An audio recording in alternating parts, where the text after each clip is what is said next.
आपलं शरीर जे बिघडतं किंवा आपल्याला जे रोग होतात याचं एकच कारण नसतं, म्हणलं ना, बरीच कारण असतात. म्हणून आम्ही नेहमी सद्गुरूंचा अनुग्रह देताना सद्गुरू एकच गोष्ट सांगायची. काय सांगायचे? की ह्याला चांगलं खाणं पिणं दिलंच पाहिजे. फिडिंग म्हणतात त्याला, फूडचं फिडिंग करायला लागतं, अन्न पाणी आपल्याला घ्यायला लागतं, ते व्यवस्थित घेतलंच पाहिजे. म्हणून त्याने घेतलं, ते सगळं आपण केलं.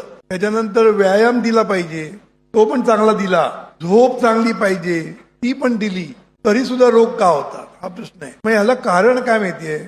एवढं फक्त आपल्या शरीरावर जे परिणाम करतं ते एवढंच नाही, हे तर परिणाम करतं, हे फिजिओलॉजिकल गोष्टी झाल्या.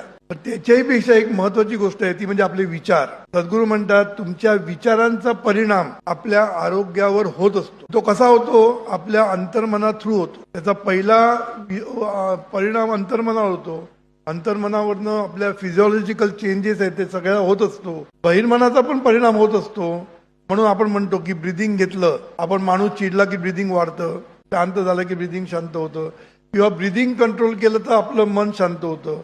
तर हे मन आणि बॉडी, मन आणि देह एकमेकांवर परिणाम करत असतात. देह चांगला असेल तर मन आनंदी असतं, बरोबर की नाही? आजार नसलं की मन आनंदी असतं, आणि मन आनंदी असलं की देह चांगला असतो. हा एकमेकाशी जो संबंध आहे ना, त्याच्यामुळे नुसतं मी डाएट करतो, मी चांगला एक्सरसाइज करतो, मी सगळं करतो, यांनी उपयोग होत नाही. लक्षात ठेवायचं.